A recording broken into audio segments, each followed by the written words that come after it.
So yeah, so as I was saying, this is a lot of, your bare bones campaigns. You're starting out. You might not have a lot of support. You might be smaller, but this in this campaign did get 17,000 votes. Very, very good showing. Lost by about the 5,000 votes to the candidate whose campaigns I'm about to show you next. This is the Conservative Party's. This is the Conservative Party in the same ridings budget. So right, you're looking at before around $5,000. Now you're looking at about $100,000. You can see here $35,000 on advertising, $7,000 on brochures, $21,000 on inventory of campaign materials. That's like signs and stuff that they might have bought beforehand, or any literature that they're taking into the campaign. You got professional fees. This is a lot. Right. I'm not a big fan of advertising myself. I think door knocking is a much better way to spend your money. But regardless, if you looked at the previous one, $400 in advertising versus $35,000. I mean, I'm surprised, to be honest, that the NDP did so well with just the sheer amount of difference in that budget in the campaign that you're able to run. Now, I don't look at campaigns as, I don't look at money as an indication that you're going to win. But what money does do is it makes it easier for you to connect with the people that you need to talk to in order to win.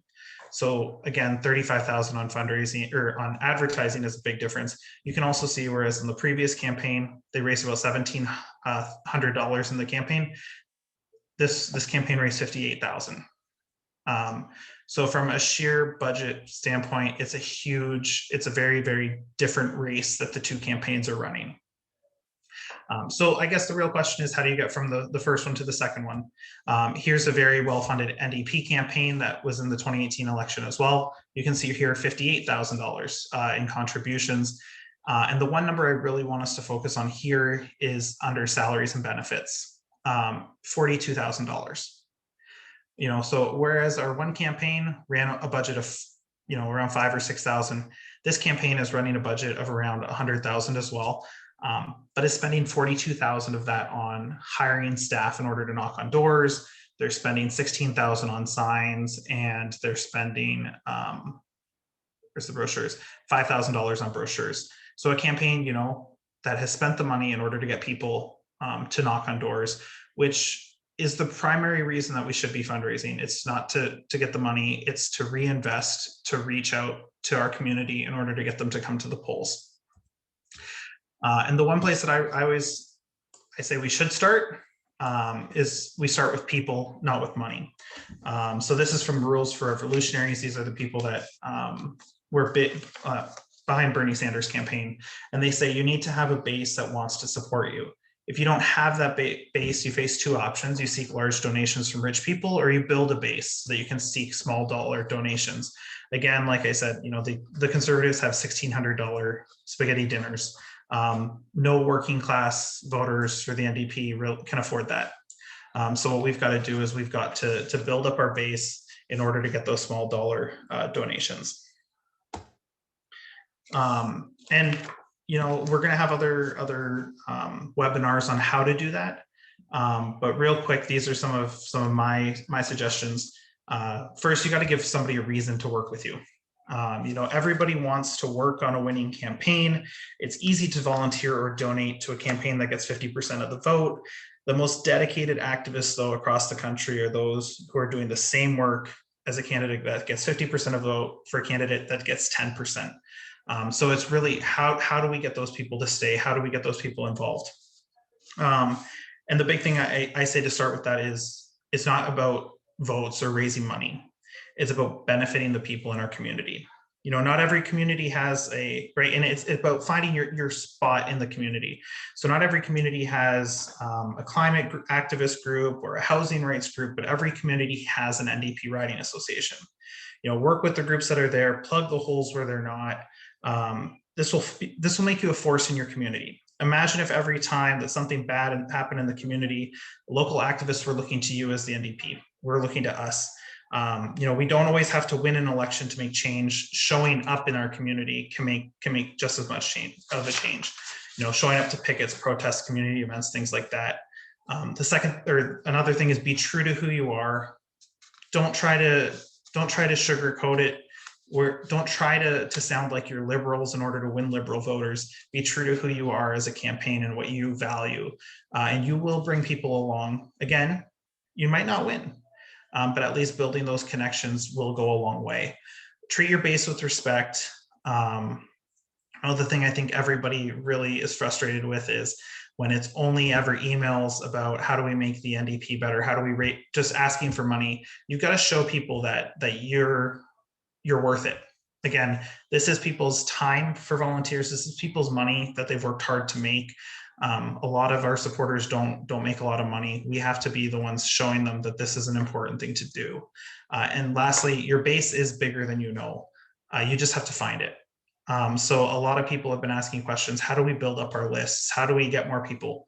The people are there. Every single riding across the country can be funded on small dollar donations.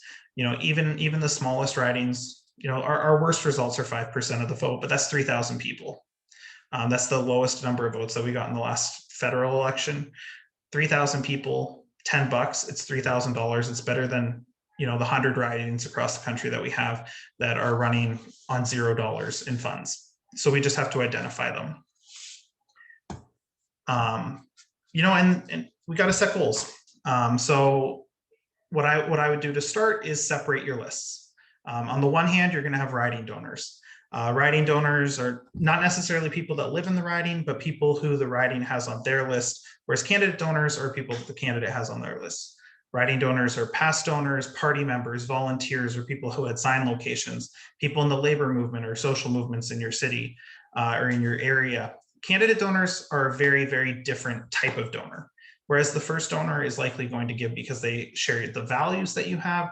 Your candidate donors are people who might not share your values, but believe in your candidate. So family members, friends, coworkers, always remember they're not donating to the party, they're donating to you. So for example, my family is very conservative. A lot of my family members I know vote conservative. But if I'm running, for instance, maybe they'll give to me. They're not giving to the NDP, they're giving to me. So your candidate donors, definitely have your candidates contact them, reach out to them. And really what's the worst thing that could happen? They already know you're a candidate. They already know where your values lie. So just ask them. You might be surprised in what comes up. But I guess, the big thing that we're here for today is to discuss actual tactics of fundraising. How do we get it? How do we get people to be willing to open up their pockets to us and trust us with their money? And so this is actually a really important thing that you should take into account if you're not from Ontario. Federally, it's pretty similar to Ontario's tax credits. You might want to look it up in your province, what your tax credits are, who's allowed to donate to you. In Ontario, for instance, you're not allowed to have unions donate or third parties donating to the party directly. But some places that is allowed. And so here's a basic tax credit breakdown for Ontario elections. So if you donate $25, it's 75% tax credit. You get $18.75 back at tax time, and it only ends up costing you $6.25. You also should look at, just for pointers, look and see whether it's a tax rebate or a tax credit. In Ontario, you will get that money back. It works more as a rebate. We call it tax credits. It's more of a rebate. You will get that money back at tax time, whereas elsewhere you might not. And it all depends on the tax code, which gets very frustrating. But anyways, in Ontario, up to $400 in your donation, you get 75% back. So if I were to ask Emily, for instance, Emily, can you donate $400?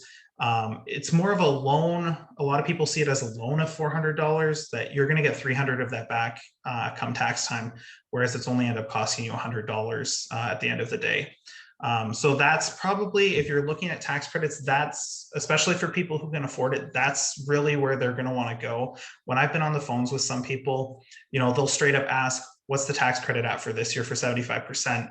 You give the number and they'll say, okay, I'll have I'll donate that amount. My spouse, my partner will donate that amount. Maybe my kids will donate that amount if their kids are old enough, so that you spread out that tax rebate, so that you maximize your money, which really is the thing that you want to do, especially with the NDP, is maximize those tax credits, because we want to maximize the amount that's coming in, but we also want to maximize and make it beneficial to our voters and to our supporters. So you can see here, for instance, if you donate $1,600, the tax credit, you get back $869. It costs $731. You get about 54.33% back. But also, if we're going to spread this out over 4 years, so say I come to Emily and I'm like, hey, Emily, can you donate $1,600? In an election year, $1,600 is going to cost $731, right? But if I say, Emily, the election's next year, can you donate $1,600 between now and the election?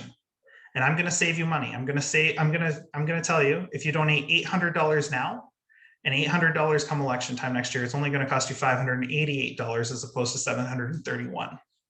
But better yet, shortly, a couple months after the election, over 4 years, same $1,600 over 4 years. If you donate $400 a year, it's only going to end up costing you $400 to the donor. So this is why it's important to, especially to maximize your donors' dollars, because as I said, a lot of our donors don't have a ton of money. If they are able to donate in bigger amounts, if you spread it out over the years, at the end of the day, it's going to cost them less. Also, it's a lot easier to donate in smaller chunks throughout a number of years than it is to just donate when the election comes up. I'm going to stop there for a second. Okay, I'm going to just go check the questions. Yeah, so as Bradley says, if somebody, you're going to have your list of donors. You also want to have a list of prospective donors. So those are people who haven't donated in the past but are likely to donate. So sign locations are a really good one for that. They've already bought into supporting the NDP. That next step that you might want to have them take. We'll talk a bit more about prospective donors later on. Jay, I don't know, as Bradley says, unions can't donate federally. They just stopped allowing them to donate in British Columbia. I don't actually know if there's many places that still allow them to donate. Okay. On top of the tax credits, there's also 2 ways to give. The first one is recurring monthly donations, and the other one is one-time donations. Benefits and pros and cons to each. Recurring monthly donations, a lot of people will know them as PACs. It's sustainable income. It's coming in every month. It's the same amount. You can budget really easily. As I put on here, it's easier on the donor to donate $25 a month for a full year than it is for $300 at the end of the year or at the start of the year, whenever they're making that donation. The downside of this is, at least here in Ontario, Central takes a bigger percentage. As I didn't work federally, so I'm a little bit more hazy on the federal regulations when it comes to this with the NDP. And then the other con is monthly donations are not as effective around elections. Me donating $5 a month, it's $60 throughout the year. $5 a month before the election, it's still going to be very good. I'm not telling you not to take money, but you might want to get people to do more one-time donations when it's election time, as opposed to a year or 2 out from the election. Again, one-time donations, you get a higher percentage. It's effective around elections, but it's inconsistent and it's dependent on labor markets. So if, for instance, if I was giving a PAC 2 years ago, shortly after the last election, I might be able to sustain that throughout COVID when I'm unemployed, as opposed to, an election's here, but I'm unemployed, so now I can't give. So really, you should aim for both. You should aim for, trying to get people as much donating as much as they can, but also don't put pressure on them. Really show them that, hey, we're grateful for everything that you give. Every little bit helps. And suit it to what benefits them. And so next, we're on to low risk, your types as well. Low risk are your phone calls, emails, annual general meetings, social media, direct messages to people that interact with your social media. That last one's becoming more popular, especially on like Twitter. Somebody likes a couple of your tweets in a row. You might want to send them a little message saying, hey, it'd be great if you could get involved. Do you have time to volunteer? Do you have time to donate? The thing about low risk is I call it low risk because it doesn't cost a lot of money. So if I'm calling somebody, it just costs the amount for the call. Whereas high risk, you got to recuperate the money that you're spending on those events or whatever it is. I will say this: often people just need to be asked with the caveat, do not over ask. Many first-time donors need to be shown why donations are important. Many long-time donors need to be reminded to donate. So you are going to be taking people on a journey, showing them why it's important. That first-time donor might not understand. They might not realize the budgets that we are running on our lower end campaigns, where $10, $20 does make a big difference. They might just assume that, it's fully funded. So you've got to show them why it's important. And then second, with your longtime donors, reminding them is especially key. If I get a phone call tonight, for instance, I'm watching TV, and somebody's like, hey, can you donate to the NDP, to your local riding association to get Jessa McLean elected in York Simcoe? I might be like, yeah, I love Jessa. She's awesome. Yeah, can I donate? But then a week goes by and I still haven't donated. It's okay to call them back because they probably forgot. We're all super busy. It happens. So yeah, I just want to say, like, make sure that, if people are really excited about this, do that. Sorry, I missed the. Yeah, and also, as Jay said, don't look at time. Time is a donation. Time is incredibly important. And so if somebody is unable to donate in the moment, keep them engaged. See if they want to volunteer or be put on a mailing list or join a committee, join the executive, that sort of thing, or just become a member of the party. All of that stuff's important. You can always come back to them for a donation later. I remember the first campaign that I worked on, at the AGM, when they're like, hey, who can donate this amount? Who can donate $600? Who can donate? And they start counting down the numbers. A longtime volunteer came up to me and said, you can just sit on your hands. You're not going to be donating money. We know you don't have the money. Donate your time. That's more important than the money because you're actually going to be on the doors talking with people. So make sure that your volunteers, your members know that time is just important as money. Again, as I said at the beginning, all of the money that we're raising is intended to go back into contacting people. And we can't contact people unless we have volunteers and people willing to do that work. And then this is just a good way to do sort of your email asks or even your phone asks. So here on the left is from Joel Hardin's campaign, where they did a lot of this. A lot of that campaign was run off of $5, $10 donations. This is a very simple email saying, we need X number of dollars to buy more signs. A sign costs $5. Can you chip in $5 to help us out? If you show the value of the donation, and this is really good for your first-time donors, showing the value of a donation, where is it going? Why does it matter that I'm donating $5? $5 can't really buy much, but you get 100 people to donate $5 and it goes a long way. So showing that where that donation is going, whether it's for signs, to buy, as in the second one here, to pay for the phones. This is actually one of my favorite fundraising / action moments that the Central NDP actually sent out. And I highlighted this because I do want to give them props because I think it was really well done. They're like, can you make calls tomorrow at 2 p.m.? If so, you can sign up here. If not, can you chip in a few bucks to help us out? Especially with Call Hub, those systems can cost a lot of money.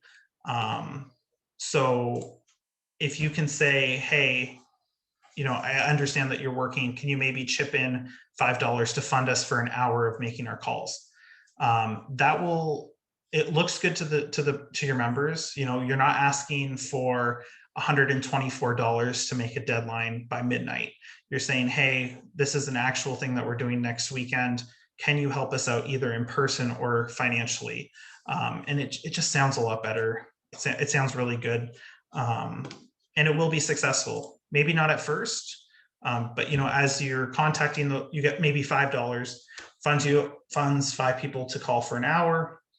Those 5 people then are able to contact 100 people. Maybe you bring in 2 or 3 of those people, and it's that revolving cycle of getting the money in order to contact more people to continue to grow the movement.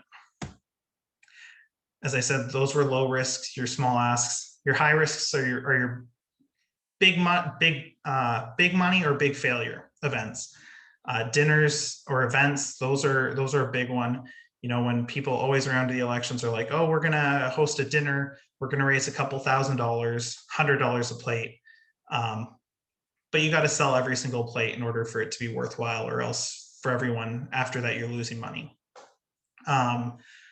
Merchandise is another one that people tend to be hesitant about when it comes to fundraising, because you've got to spend maybe $1,000 to buy shirts or hats or masks is the big one right now. And your merchandise, then you actually have to sell them. I've been on campaigns where they didn't sell them. They ended up just giving them away to the volunteers, which is also why I do have the asterisk there, is because if merchandise is the purpose of raising money, it will be high risk. If merchandise is not intended to raise money, I don't put it in the high risk category. And this is the way I see merchandise. I'm a big fan. I think we should treat merchandise more like signs. We don't try to make our money back on signs. Signs are about showing people in the community that we have momentum. A lot of people on campaigns do not like signs, but they are necessary. I've made calls and had people tell me that they weren't going to vote for us because they didn't think we had a campaign, because they didn't see any signs in their neighborhood. But so signs are necessary to run a campaign to an extent. I see the same thing with things like shirts, buttons, hats, masks, whatever it is, flags in some instances. I'm a big fan of those to show public presence. So yeah, merchandise in that sense is, we're recuperating the money that we spent, but it's about building our brand. I hate the whole thing around building a brand, but it is essentially what you're doing. Hundreds of signs out on election night. Imagine if the next day hundreds of people are walking around town with an NDP shirt on, NDP mask, NDP hat, whatever it is. It's going to make people think that is a party that's going to win. They're ready to win. They're organized. I've also had it with pins. I was in the checkout line at the mall. The person was like, "Oh, I love your pin. I'm a big fan." I took it off and gave it to them. It's a simple way for your members to, pass it around, get those people that are excited, they want to join. So that's just basically my little spiel about merchandise. Mailers, also very expensive. It's $1 or whatever it is to send out a camp or a fundraising pitch in the mail. They do work. There's a reason that, you'll get them. I got mine 2 weeks ago from Central. They work, but they do cost a lot of money at the local level. So especially mailers, I tend to advise to stay away from them. Because say you got 100 people on your list, that's 100 stamps you have to buy. It is easier and more cost efficient to either call, send an email, those sorts of things. Sorry, this is a lot. Does anybody have any questions right now?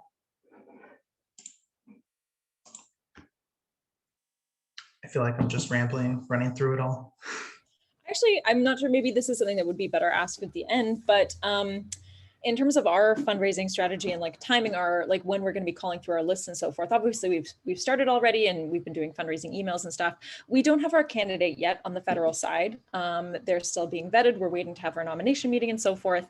So part of me is wondering whether, is it better to kind of like preserve some donors for when we actually have a candidate, when they might be more likely to give a little bit more or might be more willing to give, versus calling now and making sure we have money in the bank earlier. What's your take on that? You know, I mean, AGMs are a really big way that, you know, you're going to get your big donors. But right now you could just do a simple thing like, hey, you know, get people to renew their membership. It updates their stuff. It makes them willing to, you know, re-engage with the riding, with the party. Oh, okay. I heard something. I don't know. I think you can do it. We'll talk a bit more about, like, I've got a rough timeline later on. But I mean, honestly, if you're going to get the money now or in 2 months when you have the candidate, you can ask now and then ask again then. It wouldn't hurt. But then you also, if you're fundraising now, just need to keep in the back of your mind, hey, we already raised X number of dollars. So we can't get mad if people 2 months down the road don't want to open their pockets again. For Jay's question, which is about in rural ridings where radio is a big part of people's day, is it worth a radio spot? Honestly, I've never worked on a rural campaign. I've mostly, I've just so everybody knows, I've lived in Windsor, London, and now I live in Toronto. But, you know, meet people where they are, I think, is the big thing that I would advise. Radio spot, I wouldn't do it as like fundraising pitches. It's more of building some sort of outreach in a bigger outreach plan.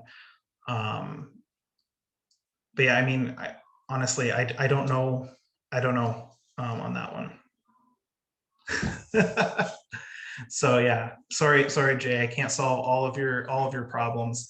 But this is one big problem that I'm discussing now, which is donations outside of the riding. So this is actually word for word a recent Twitter discussion that I had that somebody had with me. So person one said, I'm thinking about making a few donations to the NDP after their great work this week. Any suggestions on MPs or announced candidates that are especially deserving? And I said, you know, donate to your local riding association.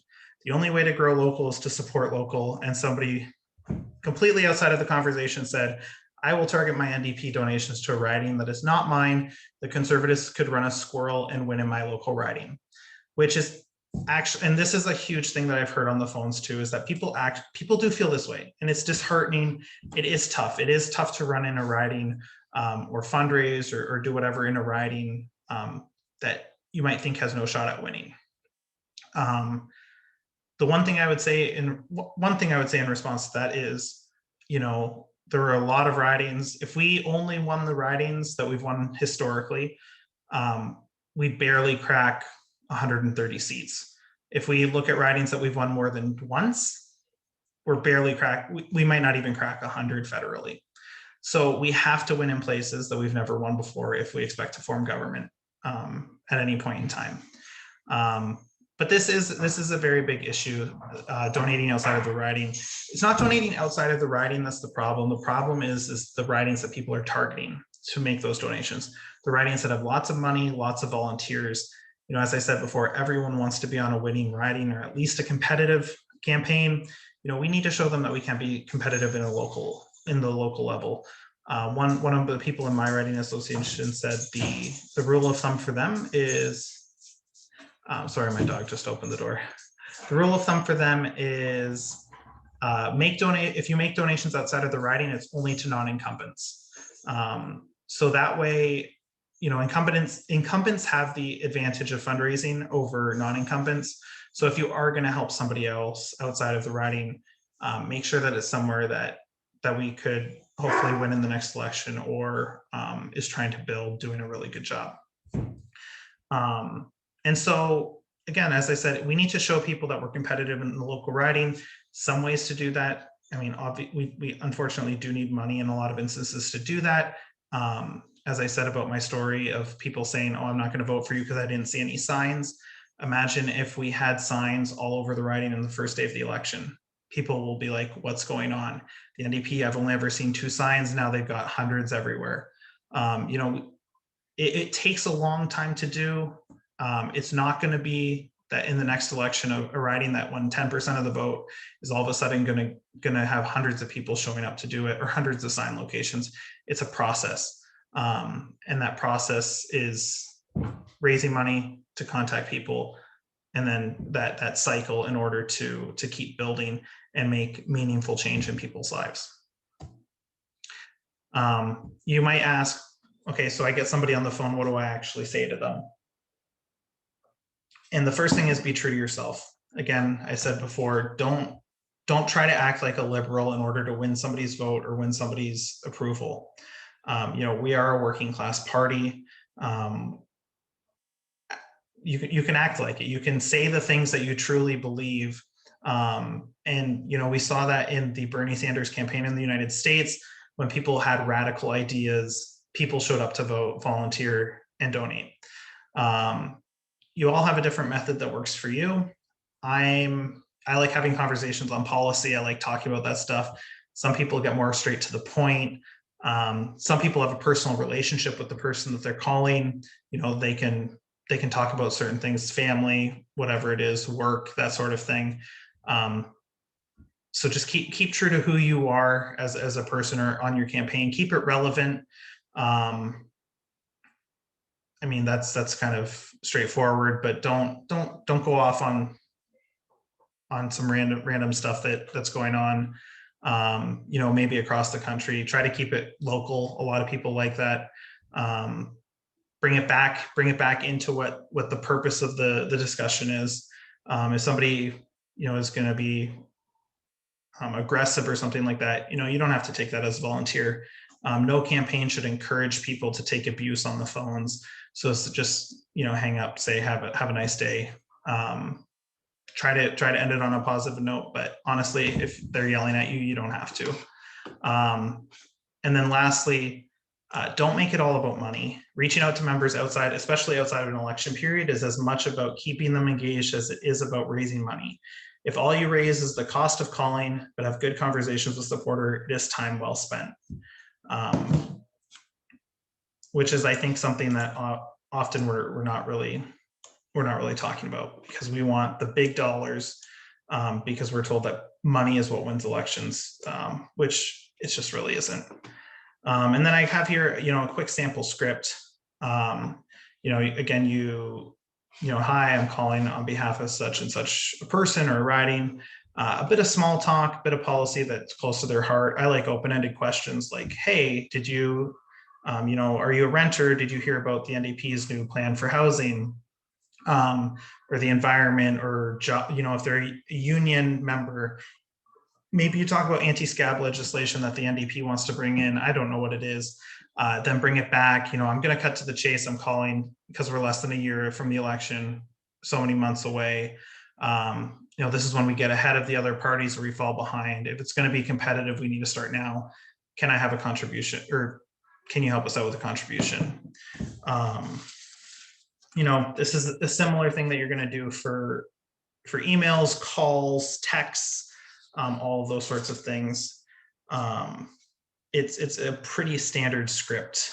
And as I said before, you know, make it your own, have fun with it.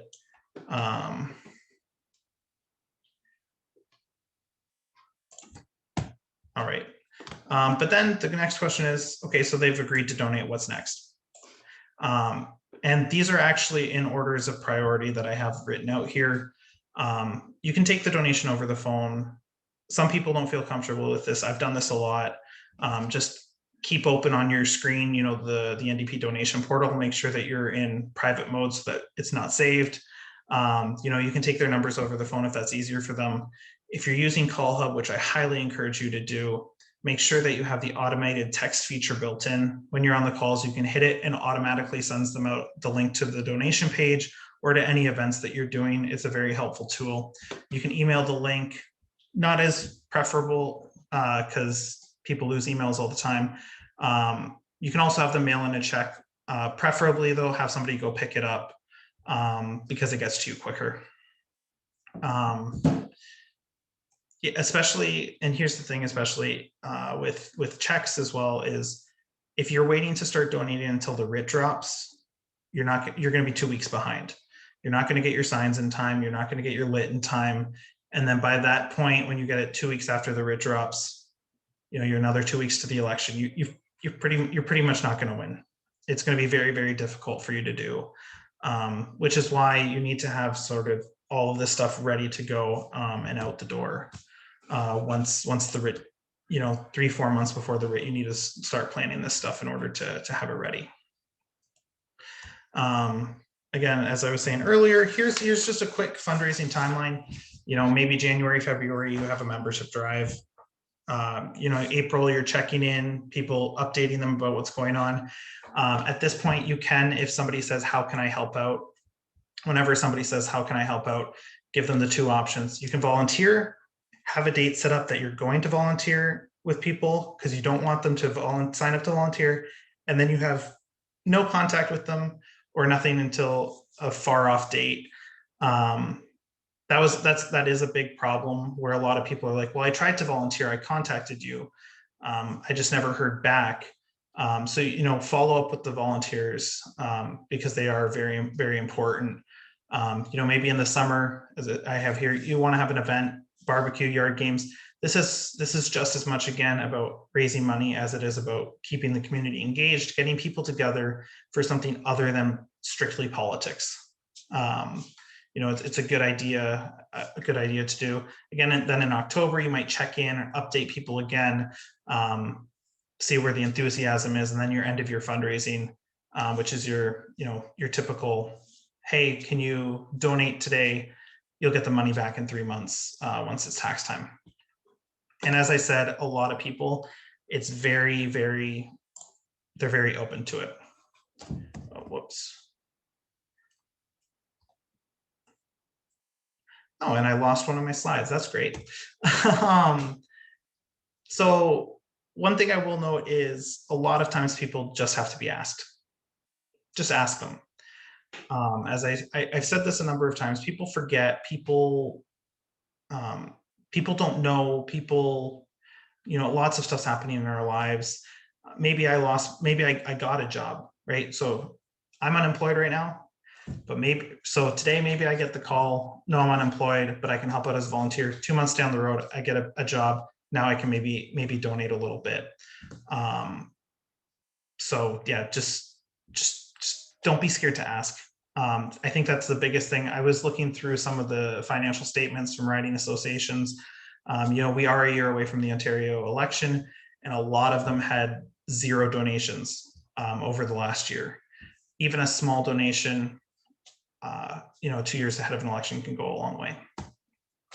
And last but not least, if none of this works, and you should be doing this anyways, but especially if none of this is working, inward reflection. Why are we joining? Why are we here? Why are we involved? What are we doing to get people involved? What are we not doing to get people involved? Are we creating barriers for people to be involved? What are we actively doing to bring people into the movement? Are we showing up in the community? Are we being good partners with community allies? Or are we just expecting them to show up to vote for us come election time? And then lastly, why are people not donating to us? I once called somebody, they were willing to donate $1,600 to their neighboring riding, but wanted nothing to do with their riding. Why is that the case? Those are the questions that you should be asking all the time, but especially in your debriefs, in your strategies, and all of that sort of thing. It's good to be critical of the things that you're doing and the things that you're not doing in order to grow.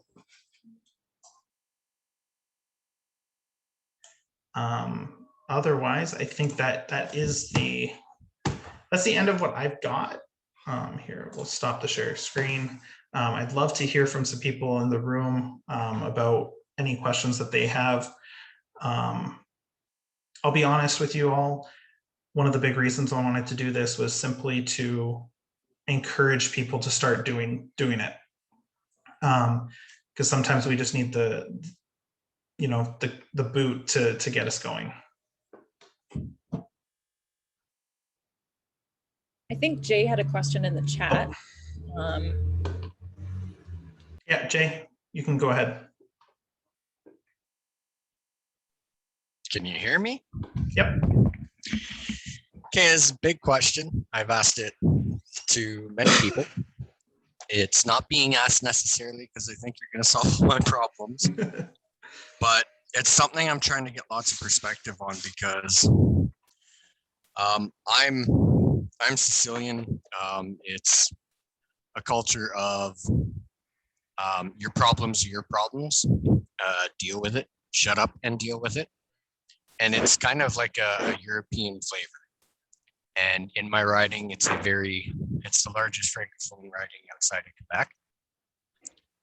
And there's very much that mentality of you don't really, there's not much of a local movement in anything, in any type of organizing or advocacy or anything like that. So we're trying to create that space. We're trying to create a new kind of, I don't even know what to call it, but just creating spaces where people are more willing to talk about food insecurity, housing insecurity, and stuff like this. And we're doing pretty good for what we've been doing so far. Every time we've done something, we've gotten some volunteers. Whether or not they get going or not is another struggle. But the question is, this target, much like myself, doesn't have much finances. Like these are people who are coming out to talk about food insecurity. If you have food insecurity, you have a lot of other insecurities. If you have housing insecurity, so on. So it's really not the place for asking for money. Even though like a dollar, I did a lot of calls for $1 donations, stuff like that throughout last year within the ODSP sphere. And it's not that uncomfortable to ask for like $1, but it's still a very awkward space to ask for donations. And it's also, we're trying to create the atmosphere of speaking out and taking part in advocacy and stuff like that. So it's a bit of a challenge on both sides. Any kind of ideas or feedback or solve my problems? So right now I'm reading, I don't know if anybody's seen the movie Pride. It's about the Welsh miners when the miners were on strike in the 1980s in Wales and across the United Kingdom. And the big thing that they did there was outside donations. So the book is about Lesbians and Gays Support the Miners, which is an organization that was formed in London. And what they did was they stood on corners with buckets and collected money to send to the miners in order to heat their homes, feed their children. So when I was talking about, outside donations, some of that I think is a very good way, like that is an opportunity for some of the smaller ridings. I, for instance, I'm in a riding that has a lot of support. I'm willing to donate outside, of course, again, when I get a job.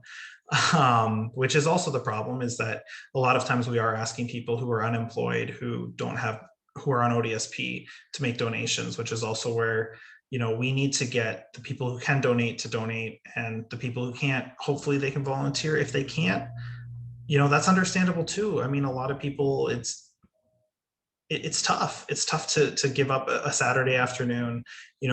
For some people that's balancing, do I take the extra shift at work, or do I go and volunteer somewhere?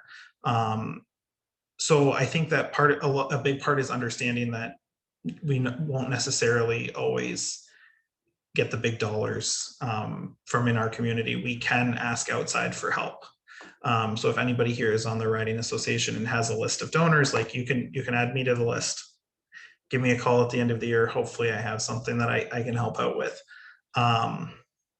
So I think that's also where I think we need to have the conversation within our party of where are our donations going? Because there are riding associations that have full-time staff members. And I'm not talking about like full-time staff at Queen's Park or in constituency office. I'm talking about full-time staff who work for the riding specifically to win elections, which isn't a problem, but we need to recognize that not every riding has that. And maybe we could win some ridings that are a little bit closer on the edge if they had the same resources. And so that's where I personally am willing to look around. Where are the candidates that I really like? I'm thinking about the last election where I donated to Joel Harden, because a phenomenal MPP who was doing a lot of good work, being radical, fighting the good fight. And so, you chip in a few dollars to help them out. So I think that's where, if your riding is struggling, as Shay was saying, that's an opportunity to do that outreach. Put it on Twitter, put it on Facebook, wherever. Just because somebody moved away, they might still feel connected to your riding. Other people might see your strong candidates coming out and be willing to do that as well. Not necessarily know if I answered your whole question, Jay, but hopefully it helps. Yeah, I think the social media call it is a great strategy as well. And yeah, Chrisanne and then Bradley. Hi, good evening. Thanks for having this. This is a good, I really need this. So I have a question. I'm in a writing association that, what do you do if you feel like you're the youngest one in the room and everybody has their old ways? You're talking, I know this technology of the system like Call Hub and things like that, but then you have a technical person in the room who has a whole phone that they've bought. And so it's like the people that are really working with this are really senior people that don't do emailing, don't really, they're like, so what do you do to really tie it in? How do you, because like I asked to see if we get a videos, right? Like when new people come, I need them to really see these type of videos and things and slides. Like, so like, what do you do? How do you work that? How do you conversate that? How do you word that? So I would say right now, because I don't want people, I feel like I'm the newest person. I know a lot of things technically and how to do, but because I'm new to the NDP in itself and understanding things, it's like they don't understand or maybe feel like I am on the same page. So I want to take back feedback so that we can make things better. Yeah, so that is, I'll say right now, that's a problem across the NDP, across the labor movement, across a lot of social organizations where, people have been doing this for 40 years and are hesitant to hand over the reins to the next generation. It's a big thing. That's a big thing right now for Cambridge. Yeah, so and this is right. I mean, the problem's going to be that if people don't let new people join, you're never going to get past this generation. It's gonna die out. We also know that the NDP's base of support right now is 18 to 34-year-old women. Right, so that is our target group. That is the NDP's strongest group. That should be our target group to keep building. But that we know that group is often locked out. So those are, I don't necessarily have the answers. I've luckily been on some pretty awesome writing associations where people were willing to freely give up their positions, where somebody said, I'm not going to run because I want this younger person to be more involved. Where we had people who had been involved for 15 years saying, I'll still be involved, but I'll take a step back in order to try to get more people involved. Right. Part of that, I don't know how big your writing association is. My writing association has, I think like 25 people on it. So we've got like our president, our CFO, the people who like legally have responsibilities. But then we've got a disability rep, an LGBTQ rep, an Indigenous rep. Yeah. So and then on top of that, we've got committees and all of that. So I think it's really about changing the culture, building from the ground up. Honestly, I'm sorry, I don't have all the answers about how to like bring that in. Right. But those are kind of the things that we're trying to discuss of how can we do that. Sorry, my son came. That's okay. So it's like I'm trying to be like I'm in a meeting. That's everybody can see this. So social media. So yeah, and then I had one more. What was it? And I like your idea of the breaking out the payment and understanding it, because I'm receiving emails and saying, I don't even know the name of this person. Like, I almost feel like in this same 18 to 34, are we, at some point, is there going to be a unionize of like taking these people to understand every rep, where to really put your money? Like, maybe you guys take a feedback to the top to say, maybe the people who really need it, you guys ask for people to join on to a meeting with them. Because when you're already getting all these emails and you're telling others, okay, wait for our, like, we want you to, like, I don't even know who they are, how close you are to Cambridge. Should I be helping? Should I be keeping money? Like, I gave a lot of money and then somebody called me in a week and was like, hey, this one needed. I'm like, whoa, I don't even know how this goes. I just dropped Mhm. $250. And she's asking me like, okay, yeah, that's great. But anyways, yeah, I'm like, hold on. You need to acknowledge this $250. Like, and it made me feel like there's still a whole, like, if I'm going to call like that, I will never get my people, in my type of culture, to give me 5 cents. Because as you said, $5 is very important. So now it's like, I don't know even to put money. So, I'm trying to so- bring that back to my team. So this is the issue of the difference between, Central's campaign and the Riding Association. So I was a hired fundraiser for the party in the past. And so everybody, you've got federal party calling, you've got provincial party calling, you've got the Riding Association provincially calling, the Riding Association federally calling.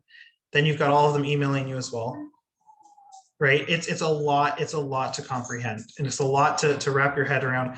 Also, if you donate $250 to the provincial party and then you donate, and then somebody from federal calls, a lot of people don't understand the difference, which I think is much more an issue of the actual strategy around fundraising that the party has when those things are getting confused. But you're absolutely right that a lot of people do get turned off.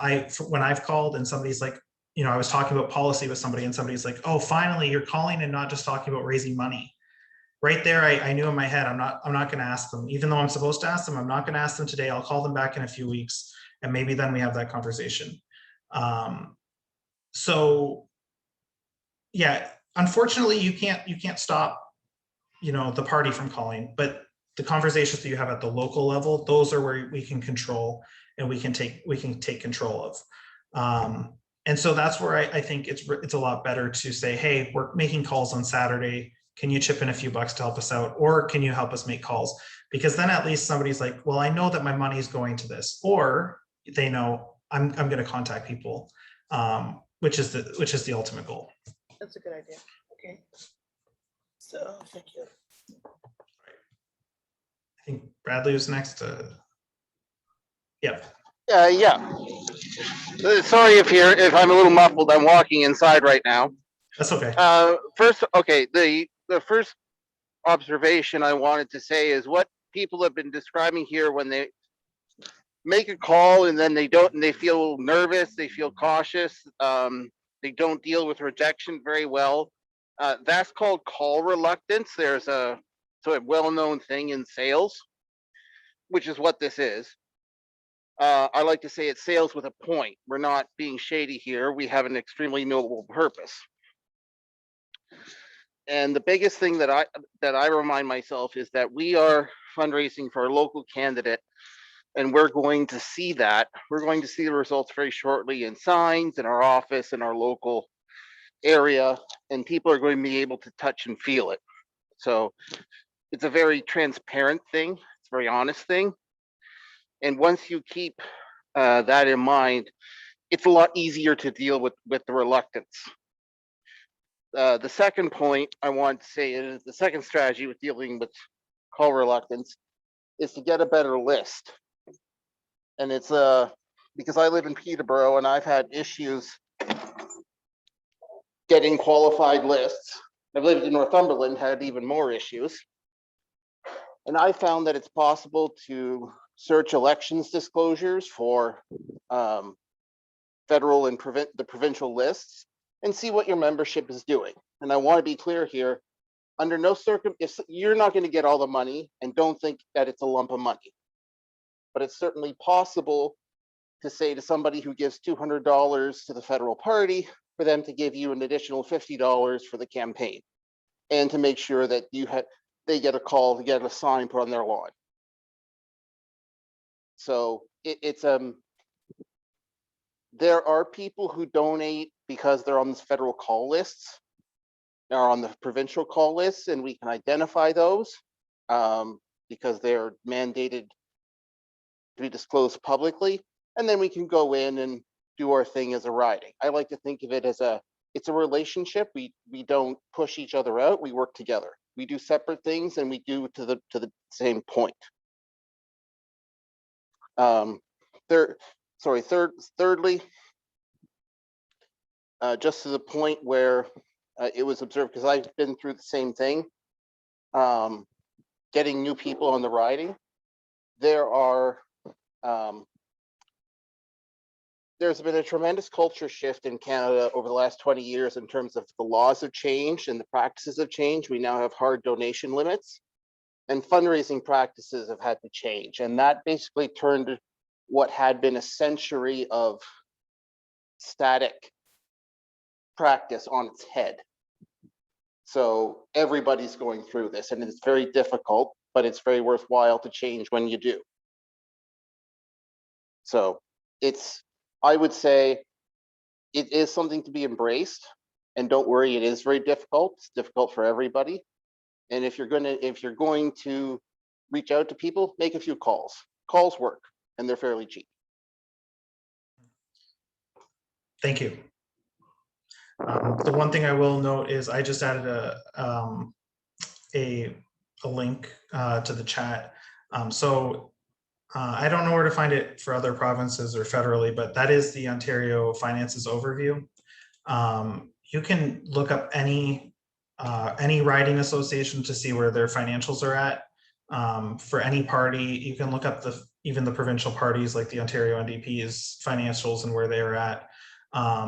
So if you are looking for like a small riding that might not have a lot of money, you can look on there, just type in like the riding's name, and then it'll pop up. So you can kind of get an idea if you want to help out some of the smaller ridings as well, which is something I highly encourage everybody to do if you have the capabilities to do so. Also, like you can see, what your opponents are looking like financially. Hint, hint, the Conservatives have fully funded campaigns, $100,000 for every single riding, because they can now donate $3,000 per person to the riding association, $3,000 to Central Party as well. So that is what we're up against. But we can do it, as Bradley just said. Asking somebody, the worst they can say is no. Well, I mean, they could get pretty mad at you, but most often they don't. Just put yourself out there. And good luck with it all. Awesome. Thank you so much, Ari. Do we have any last questions before we head out for the night? I will say one that you said, Emily, which is about, you asked me a few days ago, you have an incumbent, say provincially, but not federally. People are more willing to give provincially than federally. The one thing you can do to try to convince people to donate to both is the tax credits. So if you donate provincially $400, you get the tax credit at 75%. You donate federally, you get the tax credit at 75% as well. It just stacks on top of each other when you file your taxes. So it is easier because I think you get more provincially back than you do federally. But it is, if that is something that will help a lot of donors, and it does. If you lay out the tax credits to donors, a lot of times people understand and are actually rather thankful about it, because it saves them as well in the long run. Yeah, that's a great point. Thank you, Ari, for bringing that up again. I forgot I asked you that question. Any final questions? The link. Sorry? YouTube channel, please. Yeah, for sure. So we're going to post it. Maybe Jessa might have the YouTube channel link, but we're going to send it a follow-up email tomorrow. Ari, I think we're okay sharing the slides, and we're going to share the YouTube link as well. So you'll all have those resources in your inboxes tomorrow. I'm going to drop a couple more links in the chat. The first one is a feedback form. Just tell us a little bit, if you have a minute, about what you thought about tonight. If there's stuff that you wanted covered that was not, how you think we did. And then the other one is if you don't already receive our newsletter, there's just a landing page where you can sign up to get our newsletter. And we just announced like all kinds of events, what's coming up for us, and also volunteering opportunities if you're interested in getting involved with us. And then the other one is we're having a check-in on Friday night, this coming Friday night. It's going to be like a rolling meeting. Just going to pop that Zoom link in the chat as well. So just copy that Zoom link. It's like an immediately join the meeting kind of a link. But come if you're interested. Friday night, 6:30 p.m. EST. And we're just going to be kind of checking in with our new DemoChat neighbors, especially following so-called Canada Day. Obviously, it's been a very fraught couple of weeks. And just to talk about what we can do going forward and how we can build this community and just to connect with each other. Thank you so much for joining us tonight. It means a lot. I know lots of people are zoomed out. Ari, did you have one last thing to say? The one last thing, I'm going to put my email down in the chat. If anybody has any questions, if your writing wants any, like, I can help get a plan or something together. If you don't know how to use Call Hub, any of the tools, just I can help you set it all up so that you're ready to go. You're ready. Anything I'm willing to help. Ari, you're the best. You're so generous with your time. Thank you so much for hosting us tonight, and thank you for all this great information. Thanks to everybody for participating. And yes, go forth, fundraise, make lots of money. And so we can just share our good NDP values. All right, thank you everyone, and have a great night. We'll see you soon.